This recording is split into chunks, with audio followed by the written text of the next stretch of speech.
오늘 여러분들과 함께 의심 많은 도마 이야기를 함께 나누려고 합니다. 도마는 디두모라고도 합니다. 그 이름의 뜻은 쌍둥이란 뜻입니다. 트윈. 도마는 누구와 쌍둥이일까요? 도마는 여러분과 저와 쌍둥이입니다. 도마는 우리를 참 많이 닮아 있습니다. 의심 많은 도마, 바로 의심 많은 나와 또한 여러분들의 모습을 많이 닮아 있습니다. 성경은 바로 그 도마 쌍둥이가 예수님의 부활 이 사건에 대해서 의심을 가지고 있었다고 우리에게 증언하고 있는 것입니다. 도마는 갈릴리 사람입니다. 갈릴리에서 예수님을 만나서 3년을 따라다녔습니다. 여러분도 3년을 인생을 걸은 일에 그 결과가 아무것도 아니라고 생각해 보십시오. 모든 것을 버리고 3년 동안 예수를 쫓아다녔는데 그 예수가 십자가에 죽었습니다. 내가 꿈꿨던 이야기가 끝이 났어요. 3년이라고 하는 세월이 너무나 허무합니다. 도마는 마음을 잡기가 어려웠을 것입니다. 예수님이 그런데 돌아가신 이후에 부활절, 지난 주일 바로 저녁 시간에 제자들 가운데 상상하지 못한 일이 벌어졌습니다. 제자들이 모인 곳에 사람들이 무서워서 문을 닫고 있는데 예수님께서 오셨다는 겁니다. 부활의 몸으로. 가룟 유다는 없고 도마도 없었기 때문에 10명의 제자들이 그 사건을 보았다고 말합니다. 도마는 어디에 있었는지 늦게나마 이제 왔을 때 제자들이 이야기해 줍니다. 우리가 예수를 보았다. 부활하신 예수를 보았다. 도마는 어땠겠습니까? 여러분들은 여러분이 혼자 어떤 그룹에서 빠져 있는데 그 시간 동안에 이런 일이 벌어졌다고 말한다면 여러분들은 어떻게 반응하겠습니까? 도마는 상당히 퉁명스럽게 말했을 것 같습니다. 아주 냉정하게, 그러면서도 좀 화가 난 모습으로, 뭔가 제자들과 함께하기 불편했던 도마는 이렇게 말을 합니다. 요한복음 20장 25절인데요. 내가 그의 손에 못자국을 보며 내 손가락을 그 못자국에 넣으며 내 손을 그 옆구리에 넣어보지 않고는 믿지 아니하겠노라. 믿지 못하겠답니다. 도마는 우리와 쌍둥이입니다. 우리도 안 보면 믿지 못하지 않습니까? 제자들은 봤을지 몰라도 내가 안 본 것은 믿지 못하는 사람들 아닙니까? 우리는 모두 경험주의자입니다. 경험을 신뢰하죠. 내 경험. 내가 경험하지 않은 것을 어떻게 믿습니까? 여러분 그렇지 않습니까? 여러분 실증주의자 아닙니까? 실제적인 증거가 있어야 믿는 실증주의자 아닙니까? 저는 도마와 많이 닮았습니다. 여러분은 어떻습니까? 이렇게 의심 많은 도마, 우리는 그렇게 이야기하지만 사실은 별 문제가 없어 보이는 경험주의자, 실증주의자 도마에게 이 말이 뭐가 그렇게 잘못되었겠습니까? 잘못됐다고 말할 수는 없겠죠. 이 사건이 지나고 나서 오늘 성경에 의하면 여드레가 지났답니다. 8일이 지났습니다. 8일이 지났는데 예수님께서 늘 하시던 인사가 있었습니다. 또 제자들이 모여 있는데 샬롬, 너에게 평강이 있을지어다. 샬롬. 제자들 잘 지냈는지 안부를 물으십니다. 그때 아마 예수님께서 도마를 부르셨겠죠. 도마야, 도마야. 도마는 그의 음성을 들었을 것입니다. 그때 무척 당황했겠죠. 예수님이 내 이름을 부르실 때에. 그러면서 이리로 가까이 오라고 합니다. 그리고 와서 보라고 하십니다. 이쪽도 보라고 하십니다. 그리고 심지어 너의 손가락을 내 손과 창자국에다 넣어보라고 하십니다.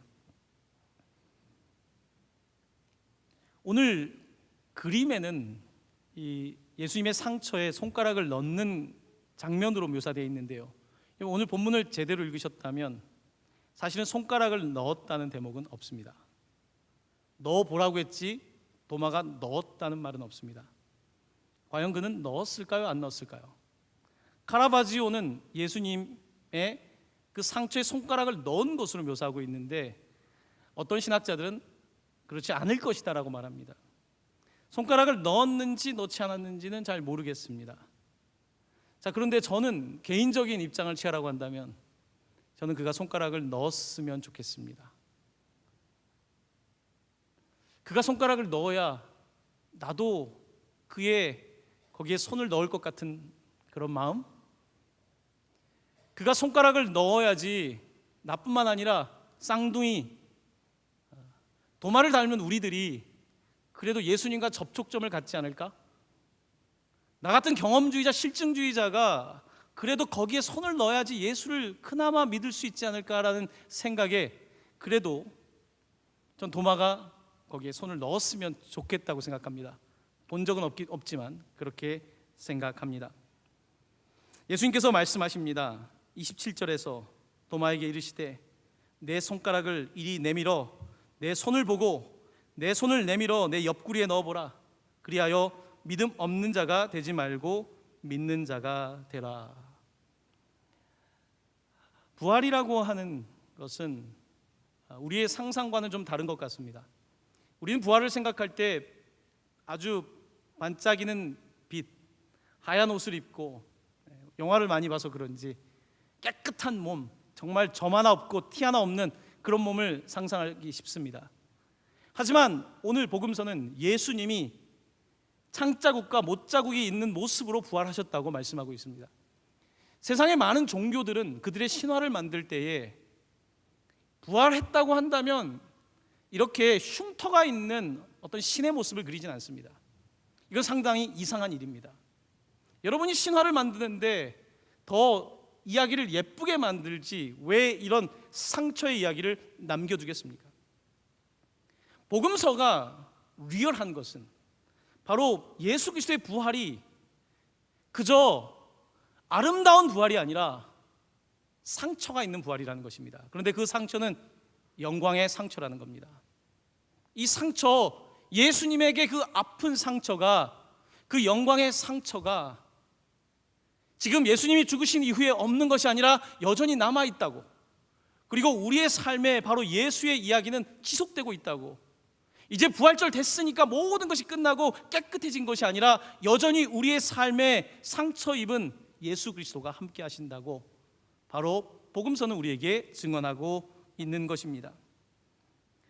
그래서 도마의 이야기는 우리에게 참 많이 공감을 불러일으키고 또한 도마의 이야기는 또 안타깝기도 한 그런 이야기가 아닐까 생각을 합니다. 여러분은 어떻습니까? 예수의 부활을 믿으십니까? 신앙생활 오래 했으니까 믿는다고 말할 수 있겠지만 정말로 그것이 믿어지십니까? 저는 여러분의 나이에 예수의 부활이 믿어지지 않았습니다. 솔직히요. 저는 대학교 때 종교를 공부했거든요. 공부를 하는데 쉽지가 않더군요. 왜냐하면 가슴으로는 예수를 믿겠는데 학교에서 배우는 수업들을 듣다 보면 예수님을 믿기가 어렵더라고요. 왜냐하면 학문이라고 하는 것은 보이는 것을 말하는 거 아닙니까? 경험된 것을 말하지 않습니까? 아니면 논리적인 것을 말하든지 뭔가 실증적인 것을 이야기해야 되는 이 학문의 자리에 내가 가지고 있는 신앙은 너무나 왜소하고 너무나 초라하더라고요. 내가 믿는 예수를 말하는 것은 별로 타당하지도 않고 설득력도 없다는 그런 경험을 하게 되었습니다. 부활, 예수님은 믿겠는데 부활은 믿기 어렵더라고요. 아마 이 자리에도 그런 분들이 아마 있을 겁니다. 괜찮습니다. 저도 그랬으니까요. 저는 그때 이런 생각을 했습니다. 왜 나는 이렇게 믿음이 없을까? 저도 여러분과 비슷한 경험이 있습니다. 나도 청년에서 임원도 하고 했지만 꼭 옆에 보면 찬양할 때 손 열심히 드는 친구들이 있으면 쟤는 뭐야? 이렇게 믿음 혼자 좋아? 막 눈물 흘리며 기도하는 지체들이 있으면 여러분 그런 생각 하지 않습니까? 저도 때때로 그런 생각이 들었습니다. 아직 저 친구들은 그냥 안 보고 믿는 거야. 본다면 믿을 수 없을 거야 라고 하면서 저 스스로도 많은 논리적인 그리고 경험적인 이야기를 스스로에게 하곤 했습니다. 세월이 지나고 나서 깨달은 게 있습니다. 우리는 흔히 믿음과 의심이 서로 양극에 있다고 생각할 수 있습니다. 믿음의 반대말이 의심이다. 의심을 조금이라도 하면 믿음이 없는 거다라고 생각할 수 있죠. 과연 그럴까요? 의심한다는 것은요, 사실은 믿고 싶은 마음이 있는 겁니다. 여러분, 여기 남자친구 혹시 여자친구 있는데, 자, 이 사람이 지금 뭔가 딴 사람에게 또 썸을 타고 있는 것 같거나 뭔가 지금 양다리를 걸치고 있을 때 의심해도 됩니까? 안 됩니까? 의심해야 되죠. 내가 이 사람에 대한 애정이 있는데 어떻게 의심 안 합니까? 내 남자친구는 여자애들한테 인기가 많은가 봐, 나 말고도 좋아하네, 이렇게 생각할 수 있습니까? 쉽지 않거든요. 여러분, 의심이라고 하는 것은 그 사람에 대한 관심이기도 해요. 물론 그것이 집착으로 바뀌면 병원에 가야 되죠. 저도 예수님에 대해서 의심했지만 예수님을 정말로 부활까지 통째로 100% 믿고 싶었던 사람입니다.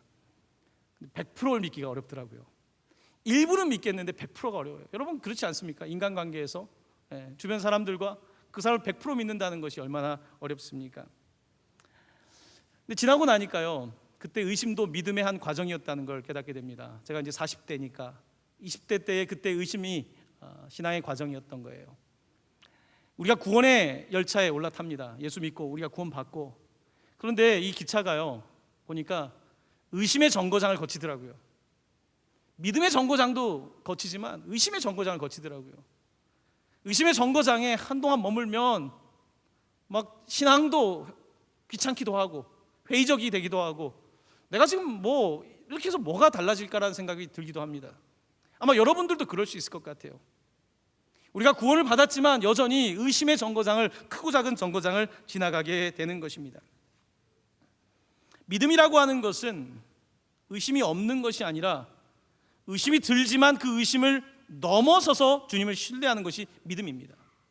용기라고 하는 것은요, 두려움이 없는 것이 아니라 두려움을 넘어서는, 그것을 맞설 수 있는 마음이 용기 아닙니까? 없는 것이 아니라 있는 것입니다. 믿음이라고 할 때 의심이 추호도 없는 것이 아니라 의심이 있어요. 바보가 아닌데 왜 내가 살면서 예수님이, 하나님이 없다는 생각을 왜 안 해보겠습니까? 우리가 다 그렇게 프로그램된 경험주의자들인데, 그럼에도 불구하고 우리는 끊임없이 도대체 예수가 누구인지, 그가 누구인지, 내 삶의 주인은 무엇인지 이 문제를 놓지 못하는 것입니다. 그래서 제가 이제 24살에 이스라엘을 방문하게 되었습니다. 제가 예화를 종종 들지만 저에게 가장 20대의 질문은 부활이었습니다. 다른 거는 되는데 부활이 어려운 거예요. 아마 여러분도 그럴 수 있을 것 같아요. 그래서 갈릴리 호수를 막 지났어요. 혼자 땡볕에 한여름에 몇 시간 걸었는지 모르겠어요. 그 넓은 갈릴리 호수를 절반 이상 혼자 걸은 것 같습니다. 기도했어요. 나는 예수님을 믿게 해주시든지 아니면 난 예수님을 떠나가든지, 나는 중요한 결정을 해야 됩니다. 왜냐하면 나는 주님의 길을 가고 싶은데, 목사가 되고 싶고 한데 나는 부활을 못 믿고 어떻게 목회를 합니까? 그런데 주님이 나타나질 않으시는 거예요. 아무런 변화가 없습니다. 그렇게 갈등이 지속됐어요. 그러니까 내 지성과 내가 경험한, 지금까지 어린 시절부터 배웠던, 그리고 내가 또 거부할 수 없는 성령의 그 경험들을, 이게 지금 복잡하게 서로 양립되어 있는 것입니다. 이런 과정들 속에서 그래도 예수를 나의 주님이라고 고백해야 되는데 그런 세월을 보냈습니다. 여러분도 저와 많이 공감할 수 있을 거라고 생각합니다. 한 여인의 이야기를 하나 들려드리겠습니다. 이 여인은 30살에 정말 영적인 체험이라고 한다면 이런 영적인 체험을 하고 싶은데 그런 영적인 체험을 합니다. 우리가 하나님의 음성 듣고 싶잖아요. 이 여인은 정말 하나님이 나에게 확신을 주는 음성을 듣습니다. 그 음성은 너가 다른 사람이 가보지 않은 곳에 가서 다른 사람들이 해보지 않은 사역을 해보라는 것이었습니다. 그래서 이 여인은 정말로 그 말씀을 듣고, 음성을 듣고, 정말로 한 번도 가보지 않은 곳에 가서 한 번도 해보지 않은 사역에 종사합니다. 자그마치 50년 동안 너무나 이 어려운 사람들과 함께 하면서 유명해졌어요. 사람들이 그를 추앙합니다. 자, 그런데 이 여인이 자기의 자전적인 이야기를 쓰는데 사람들의 눈에는 그렇게 믿음이 있고 그렇게 예쁘고 거룩한 이 여인이 이렇게 말합니다. 나도 여전히 영혼의 어두운 밤을 지나가고 있습니다. 이 영혼의 어두운 밤이라고 하는 것은 특별히 우리 기독교 역사에서 우리의 영적 싸움을 그렇게 표현합니다. 우리의 어두운 밤, 내 영혼의 어두운 밤을 지나갔다는 거예요. 그래서 정말 주님 믿고 열심히 하지만 내 안에서는 여전히 회의하고 여전히 의심하는 내가 있다는 것을 고백합니다. 그 여인이 누군지 아십니까? 마더 테레사입니다. 마더 테레사도 그녀의 자전적인 이야기에서 나도 그렇게 대단하게 섬기는 것 같지만 나도 의심하고 회의하고 여전히 싸우고 있습니다. 이런 마더 테레사가 인도의 가장 가난한 곳에 가서 에이즈로 죽어가는 사람들과 그의 삶을 보내지 않습니까? 아니 그렇게까지 50년을 했던 사람도 내 안에서 영적 싸움이 있었다는 말을 합니다. 하물며 우리의 싸움은 어떻겠습니까? 우리에게 여전히 믿음과 의심이라고 하는 것 사이에서 우리는 싸우고 있는 것입니다. 그리고 그 싸움이 때때로 우리를 지치게 합니다. 그냥 정말로 눈 감고 딱 믿었으면 좋겠는데 눈 떠보면 그렇지도 않고. 이것이 우리의 신앙 아니겠습니까? 도마는 은혜 받은 사람이죠. 바로 예수님께서 나타나셔서 손을 끌으셨으니까요. 도마가 스스로 어떻게 손을 넣습니까? 여러분, 남 아픈 피부에다가 손 댈 수 있습니까? 이제 그런 아픈 데다가 어떻게 손을 넣습니까? 선생님한테 어떻게 넣습니까? 주님이 끌어가지 않습니까? 자기 상처에 끌어가지 않습니까? 저는 이 장면에서 이 그림이 저에게 굉장히 깊이 와닿았습니다. 아, 주님은 내 손을 끌어다가 만지게 하시는구나. 내 손을 끌어다가 만져보라고. 부활했지만 여전히 상처를 가지고 있는 그의 몸을 우리에게 내어주시는구나. 이제 부활절이 됐으니까 끝난 것이 아니라 여전히 살아계신 바로 예수 그리스도께서 부활의 몸으로 이렇게 함께 하시는구나. 이런 놀라운 주님의 모습을 보게 됩니다. 도마는 고백합니다. 신앙 고백 가운데 가장 유명하고 아주 파워풀한 고백을 하게 됩니다. 나의 주님이시오 나의 하나님이시니이다. My Lord, my God. 나의 주님, 나의 하나님. 도마는 가장 중요한 예수에게 당신은 나의 주님이십니다, 나의 하나님이십니다 고백을 합니다. 터져 나오는 거죠, 고백이. 가장 깊은 곳에 있어서 그 고백이 어떤 인격적인 만남 속에서, 영혼의 만남 속에서 이런 고백이 터져 나오는 거예요. 여러분도 이런 고백이 있습니까? 여기 이제 신학교를 다니거나 이제 학교에서 어떤 기독교 관련된 학과를 다니는 분들도 있겠지만, 신학하면 상당히 참 힘든 싸움입니다. 신학을 한다는 것은요, 여러분도 뭐 철학과에 다니거나 비슷한 경험이 있는지 모르겠지만, 나는 예수를 믿고 있는데 학교에 가서 배우는 거는 역사적으로 이 사건이 사실일까 아닐까, 이걸 주로 많이 배워요. 힘들더라고요. 정말 예수님이 무리를 걸으셨을까, 이런 거에 대한 역사적인 사실에 관한 것을 물을 때에 힘들더라고요. 그래서 20대부터 계속해서 신학을 공부하는 것이 저를 피곤하게 하더라고요. 차라리 신학교를 안 갔으면 정말로 더 뜨겁게 살고 있을 것 같은데, 내가 왜 신학교에 가서 이렇게 의심을 하는 교육을 받아야 될까라는 생각을 때때로 할 때가 있었습니다. 하지만 그 교육을 통해서, 의심을 통해서 배운 게 있습니다. 내 믿음이 조금씩 더 단단해진다는 것, 의심의 정거장을 지나다 보니까 믿음의 정거장을 더 감사로 받게 되는 것, 뭐 이런 차이들이 생겨나더라고요. 제가 이제 26살에 이제 신학을 공부하려고, 저는 외국에서 신학 공부하는 게 꿈이었거든요. 신학을 공부하고 11년이 지났습니다. 11년이 지나고 이제 박사학위 논문을 다 썼어요. 공부를 못해가지고 시간이 많이 걸렸어요. 막 논문을 다 쓰고, 앞에 보면 이제 초록 쓰지 않습니까? 그리고 뭐 그 초록 앞에 acknowledgement, 감사하다, 뭐 이런 사적인 뭐 그런 거 쓰지 않습니까? 쓰는데 이제 밤에 썼던 기억이 있습니다. 이 뭔가 마무리하는 거예요. 내 삶의 중요한 챕터를 마무리하는데 뭔가 글을 쓰는데 이 마음속이 울컥한 거예요. 그런 때는 또 밤에 쓰면 울컥하잖아요. 또 울컥한 거예요. 그때 제가 썼던 고백이 이겁니다. You are my God, you are my Lord. 도마의 고백입니다. 당신 나의 주님이십니다, 당신 나의 하나님이십니다. 이 고백을 쓰는데 눈물이 흐르더라고요. 내가 이 예전부터 주님을 알고 고백했는데 그 고백이 많은 정거장을 지나다 보니까 더 아프게 느껴지더라고요. 그리고 그 고백이 더 감사하고, 그래서 그 정거장들을 지나다 보니까 You are my Lord, You are my God, 이 너무나 단순한 고백이 그저 문자가 아니라 나에게 개인적인 인격적인 고백으로 나오는 것을 경험했습니다. 도마도 그랬겠죠. 여기에 있는 여러분들도 아마 믿음과 의심 사이에서 그런 날들을 지나가고 있겠지요. 하지만 여러분, 그 믿음이라고 하는 것이 그 믿음의 그 단계가 좀 다를 수 있습니다. 믿음이라기보다는 하나님께서 우리에게 찾아오는 타이밍이 좀 다르다고 할까요? 10명의 제자들은요, 안식 후 첫날 저녁에 부활하신 주님을 만났어요. 같이 있다 보니까 어떻게 만났어요. 도마는 못 만났어요. 얼마나 화가 났겠습니까? 8일 지나고 나서 이제 부활하신 주님을 만납니다. 여러분, 예수님을 내가 만나지 못하는 것 같을 때 좀 좌절할 수 있어요. 옆에 있는 사람을 보면 되게 신앙생활 잘하는 것 같고 어쩜 저렇게 확신에 있을까? 미래에 대한 설계도 분명하고 나는 언제까지 맨날 이렇게 오른쪽도 아니고 왼쪽도 아니고 이런 삶을 살까? 스스로 질문할 수 있지 않습니까? 그런데 중요한 것은 믿음의 반대말은 의심이 아니라 무관심이더군요. 믿음의 반대말은 의심이 아니라 무관심이에요. 여러분, 의심한다는 것은 관심이 있다는 거예요. 제가 혼자서 몇 시간 동안 갈릴리 호수를 혼자 걸었던 거는 내가 주님 믿고 싶어서 그랬던 거예요. 주님, 난 믿고 싶습니다.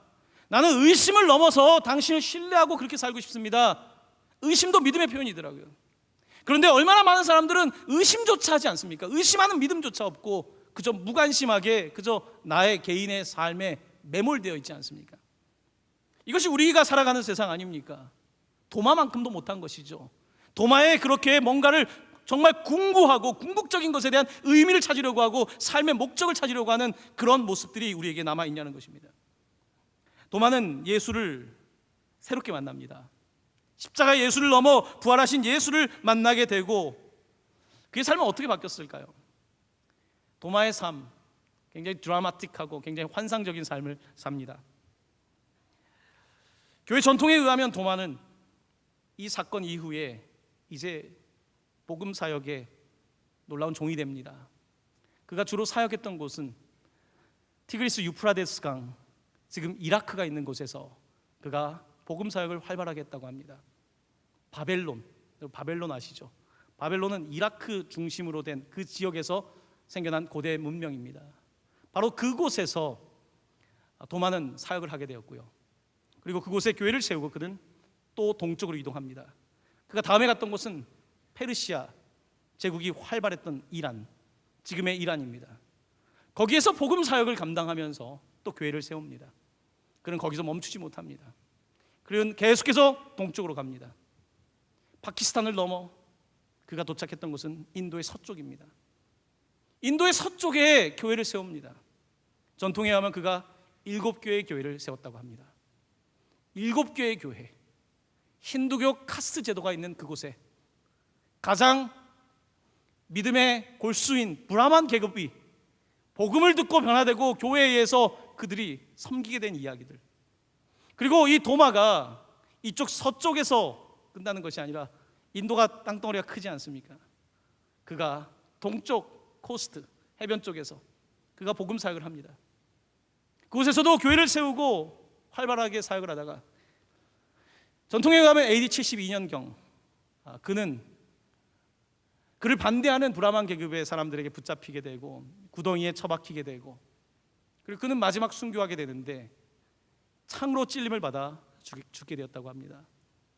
예수님의 창자국에 손가락을 넣었던 그는 그의 마지막 삶의 자리에서 그도 창을 맞아 마지막 숨을 거두었다고 합니다.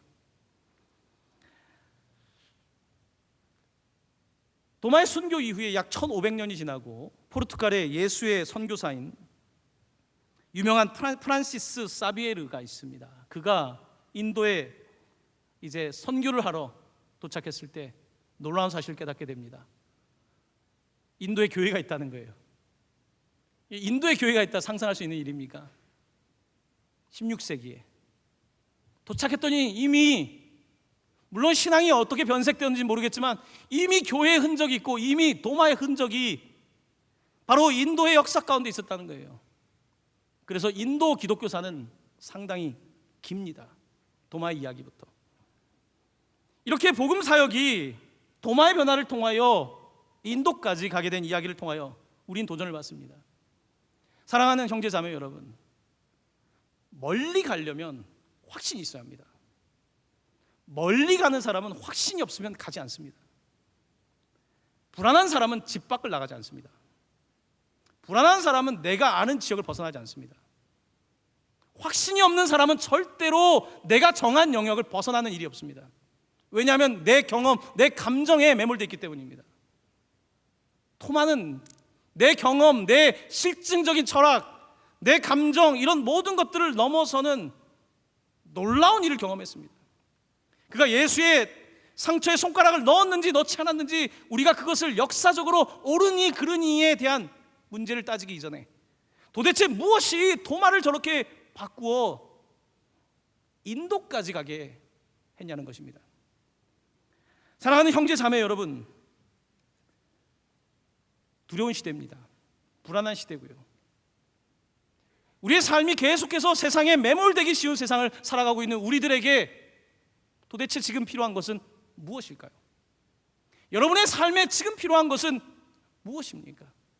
도대체 무엇이 우리의 삶을 이 테두리를 벗어나 정말 좀 더 주님 보시기에 근사한 삶을 향하여 나아갈 수 있도록 우리를 이끌어 줄까요?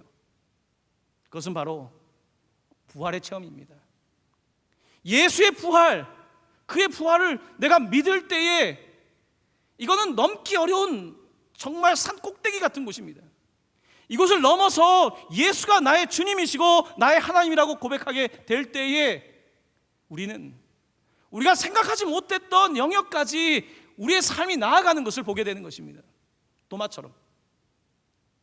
여러분은 어디에 계십니까? 도마와 그의 제자들은 문을 닫고 있었습니다. 무서웠으니까.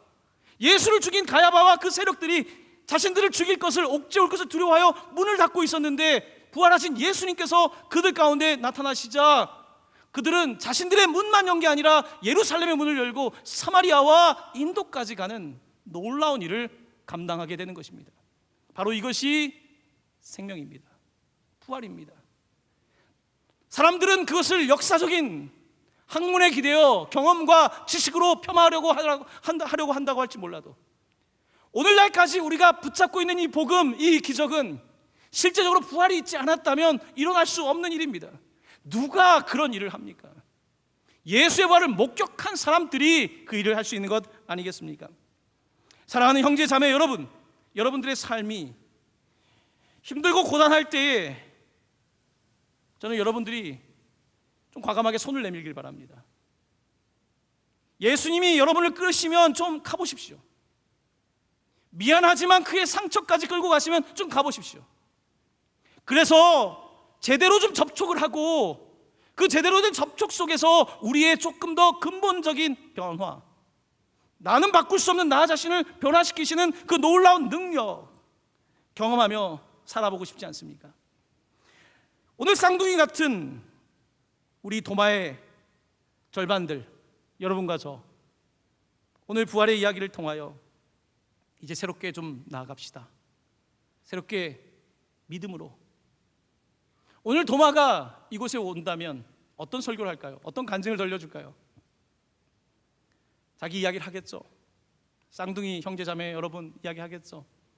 자신이 경험했던 예수님의 부활 이야기 하겠죠. 하지만 그는 마지막으로 예수님이 하셨던 이 말로 설교를 끝날 것 같습니다. 오늘 예수님이 하셨던 29절 말씀입니다. 너는 나를 본고로 믿느냐? 보지 못하고 믿는 자들은 복되도다. 아멘.